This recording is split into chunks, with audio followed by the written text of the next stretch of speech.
Hello, I'm John, and I've been inspired by certain people on YouTube, namely Rambo Wrath for Life, Matt, and Michael Keane, whose channel is called MLKKAEFenterprises. I'll put a link to their channels below if I can work out how to do that.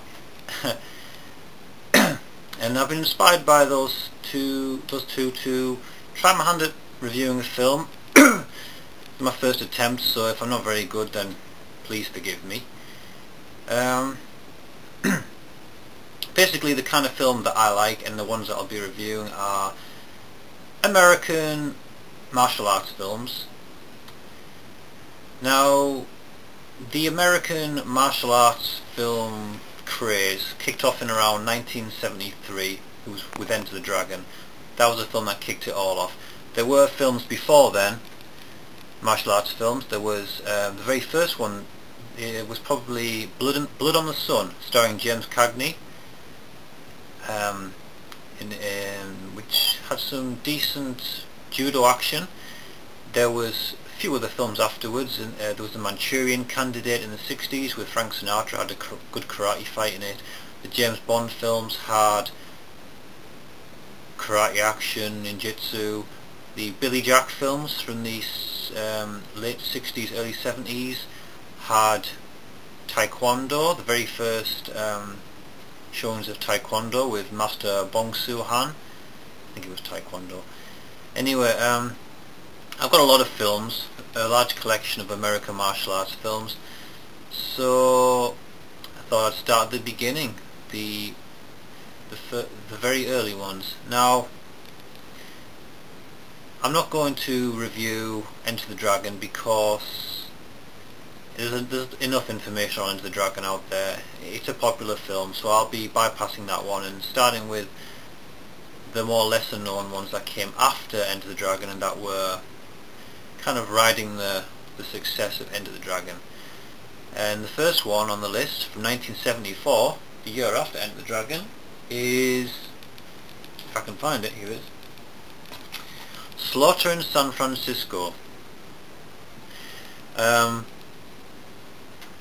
This is not the actual DVD. I think it came out on DVD, but it's very hard to find. I just recorded this from the VHS and then cut the cover out and stuck it in. I think it looks pretty good. Anyway, Slaughter in San Francisco, aka Huang Mian Lao Hu, aka Yellow-Faced Tiger, which is slightly racist sounding, Yellow-Faced Tiger. Anyway, the tagline was Chuck Norris explodes across the screen, which is a bit dodgy, but never mind. Anyway, Slaughter in San Francisco. The director was Lo Wai. Sorry, the director was Wai Lo, who originally intended this film to be his third collaboration between himself and Bruce Lee. However, Bruce Lee had grown to dislike the guy, so he went off to do Way of the Dragon, and the project was put on the back burner for a few years, later to be made as Slaughter in San Francisco, but with instead of Bruce Lee, they got a guy called Don Wong, who does a Bruce Lee impersonation. He doesn't really look like Bruce Lee, but he does a passable impersonation of his mannerisms and stuff.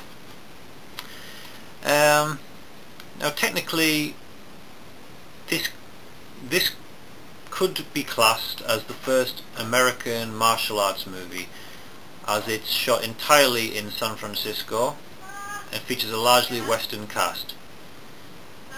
However, the very stereotypical view of Americans as loud, brash, arrogant, and not averse to taking drugs or getting drunk in the middle of the day, whilst the one good cop in the department happens to be Chinese, will probably indicate to you that this was a little bit biased in favour of the Chinese, and you'd be right, because it was made by a Hong Kong studio Golden Harvest. The storyline is nothing too exciting or different. Nothing to get excited about really. It involves an honest cop, that's Don Wong, playing Officer Don Wong, so good casting at least. And he's out to avenge his partner's death, and while he's doing so he discovers connections between the police force and the local crime syndicates. So the storyline's pretty so-so, nothing to get excited about. But there's one thing that sets this film apart from all the thousands of others that came out in the 70s, and that is that this film has Chuck Norris in it, giving his first real acting performance after a few early roles fighting, like in Way of the Dragon, where he had his iconic battle with Bruce Lee. Also The Wrecking Crew, where he had a fight with Dean Martin. This was his first acting performance. Well, I say acting, it's more like acting because he's dubbed in it. Because it's a Hong Kong film, obviously he's speaking Chinese, and it's been redubbed by some guy who makes Chuck Norris sound about as threatening as Piglet from Winnie the Pooh. A really bad voiceover, one of the worst I've ever heard. Kind of destroys the character a bit, but not too much. Though you'd be forgiven for thinking that Chuck Norris is the star of the movie. After all, his face is splashed all across the DVD covers, video covers, posters. He's actually only in it briefly, maybe in 3 or 4 scenes, and then the climactic battle. However, it has to be said, he's the best thing in the film. Maybe it's just the novelty of seeing a big star in an early role before he was famous, but to be honest, I only really enjoyed the film when Chuck Norris was on the screen. Sometimes I found myself fast forwarding the boring bits just to get to the bits where Chuck Norris was in them. Anyway, Chuck Norris plays local crime lord Chuck Slaughter, with all the swagger and bravado of a man who knows he's a tough guy. A bullying, egotistical moron, in other words. Hiding behind a ridiculous bushy moustache and a hideous assortment of suits that look like they were made from your grandma's curtains. He's a complete jerk, maybe one of the biggest jerks in martial arts film history. Our hero, when he gets kicked off the force, he gets a job as a waiter, and he's bringing some drinks over to Chuck Norris's table, and Chuck Norris is sat there with his men, and Chuck just takes his big cigar out and stubs it out on the poor guy's hand, and he's like sniggering all the time. Then he gives the hero $500 and asks him if he wants to join his gang because he likes Chinese, because they're obedient. He also says, I only know 2 types of people, those who obey me and those who die. So a real sweetheart. On top of that, he trains his men by sitting in a deck chair watching them. He tried to rape his brother's fiancée. He frames his brother's fiancée's parents for murder, landing them in jail. He kills a cop. The list goes on. When the time comes for our hero to beat his face in with a spade, the business end of the spade, we don't feel too sorry for him because he deserves it. Let's be honest, he's a jerk. Anyway, the fight scenes in the film aren't great. Apart from Don Wong and Chuck Norris, it's pretty evident that the majority of the fighters don't have any martial arts training.